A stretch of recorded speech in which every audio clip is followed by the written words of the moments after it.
Star Wars The Force Awakens is so unremarkable as a movie and dangerous as a philosophy that I actually decided to make a YouTube channel just to, well, channel my discontent, if you will. I am really happy that a lot of other great YouTubers were actually brave enough to give an honest assessment of just how bad this film really is. Now, people may laugh this statement off, but being honest to a bunch of people that are devoted to their Star Wars is actually like social suicide. Every time I try to rationally present my argument, people just shut down and proverbially bury their heads in the sand. Then they start mudslinging, calling you jaded, buzzkill, or bitchy. Trust me, I don't want to be bitchy. I want to enjoy things in life. I want to enjoy this movie. But I'm gonna give my reasons why I just couldn't accept it. My mind will not accept this as official canon because this isn't the vision of the original creator. Disney had the gall to officially decanonize and wipe away the extended universe mythology. And they did this just so they can cut and paste together a really expensive fan fiction film called Star Wars The Force Awakens. I'm all for merchandising. I'm a capitalist and a free market guy at heart, but Disney created the safest movie they possibly could do to maximize profits and push an agenda at the expense of a vision. Say what you want about the prequels, but they were true art. Maybe they weren't good art, but this latest reboot feels more like a propaganda film than anything else. Okay, let's start with the director. I noticed something about JJ from watching a fistful of his films and television. He always takes a very safe route that can absolve him from any criticism, and he does this during the money harvesting period of his media. He leaves stories vague enough to be intriguing and to guard him from criticism in lieu of actually taking bold risks to revolutionize a genre, story, or thought. Closer to the release, I made a call. I said people would love this film at first, but after the dust settles, it will be seen as unremarkable or just plain bad. I even predicted that it would be like the Terminator Salvation of the Star Wars franchise. This story is not a continuation of the Star Wars franchise. It's following a very formulaic and deceitful trick to mask the film for what it really is. It's a reboot/remake. Now, the makers weren't dumb. Time travel rebooting has already been done to death with Terminator Genesis and the Star Wars films, X-Men Days of Futures Past. The creators destroys the original franchise symbolically. The film takes the official canon and wipes it from the record so they can start all over again with the same rehashed story. The device tricks moviegoers into thinking it's a continuation of their beloved franchise, but it allows newcomers to jump in. Now, I don't mind newcomers jumping in, that's fine, new generation, but this film is a beat-for-beat remake of A New Hope. It's almost eerie how much they match up. I won't discuss this further as many YouTubers have pointed it out to the extreme where JJ had to give an official response. In the story, we learn that the events of Jedi basically mean nothing because history and fascism seem to perpetuate and be a daily fact of life. This reminded me of Terminator 3 when John thought that Judgment Day was stopped. The Terminator responds that it was only delayed because Judgment Day was inevitable. Of course, this could also be seen as a cash grab, but Terminator 3 is underrated and it did some great things to really give a different perspective of the story. In this film, Return of the Jedi events didn't matter. Han Solo goes back to being a smuggler just so the old fans can have their nostalgic-asm. So his character literally has devolved, negating his growth from the first two films. Luke has some sort of falling out and becomes a recluse, effectively casting the Jedi into hiding just like the beginning of A New Hope with Obi-Wan and Yoda. This is basically a time travel reboot, but using fate as a substitute for time manipulation. The characters and acting are really bad. Finn is a stereotypical black guy from a Wayne Brady or Disney Channel sitcom. He was really good at first, really emotional, really deep, his character, but then he just starts devolving. When he starts whooping and hollering at Phasma later in the film, I couldn't help but roll my eyes and get douche chills throughout my body. Many criticize Samuel L. Jackson as being cast for the black demographic, but at least he had some dignity, albeit an underdeveloped character. This character goes from stoic to devolved bro culture pretty damn quickly. Then there's Jesus Christ God Almighty. Oh, my bad. That role has been renamed as Mary Sue Ray.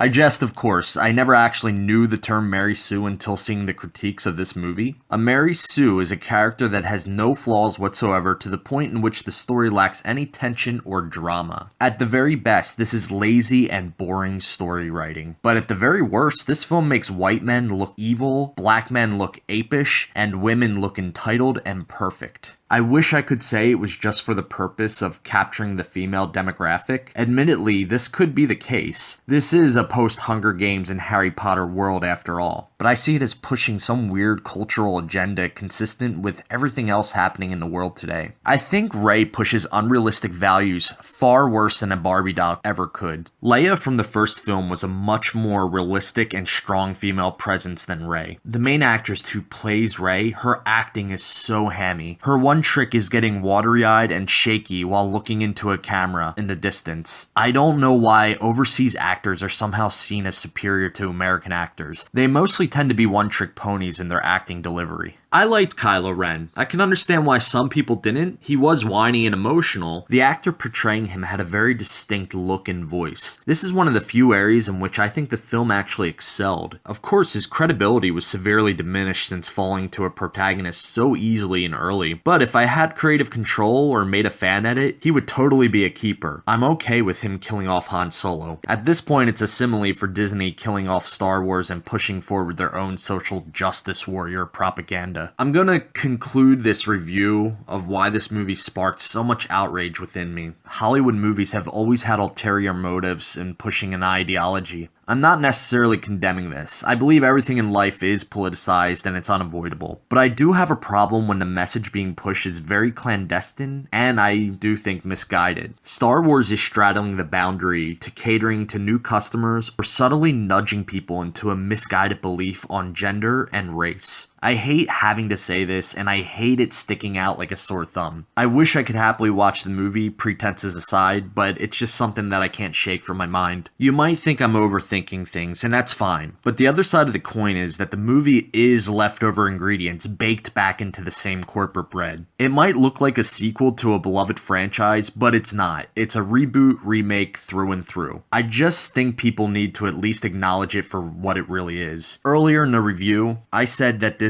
film was akin to Terminator Salvation. I'm actually starting to see that wrong now. It's actually more like Terminator Genesis. It takes what we used to love, repackages it, makes way too many callbacks, doesn't really give us anything new, and changes it for the worst in the end. I have a friend at home. He thinks this film is better than the prequels. He fully acknowledges that this film is a high-budget fan fiction. However, he still loves it, and I'm okay with that. He calls me a whiny, cynical dick, and I have my own thoughts about his love for the film, and that's okay. At least he can acknowledge it for what it really is. For some reason, with critics, Terminator Salvation got slammed, while a movie like this, which is essentially the same formula, gets praised all to high hell. Make no mistake, this film is overrated garbage. It has the backing of a multi-billion-dollar conglomerate, and it just went to show that it's worth far less than the sum of its parts. I'm not even a huge Star Wars fan, but I enjoyed some of the video games and even read a couple of the books of the extended universe. I'm calling on you true Star Wars fans not to recognize this film as canon. Instead, embrace the extended universe that had the stamp of approval of the creator, George Lucas. Well, thanks for listening. As my first video, I'm sorry if my ideas were a little sloppy. I've watched dozens of videos on this very topic, and I was really happy to see that some people actually acknowledged and could see this film for what it really is. I implore you to leave a comment below and tell me what you think of the ideas presented in this video. I love hearing conflicting views, so please don't be afraid to start a flame war. See ya!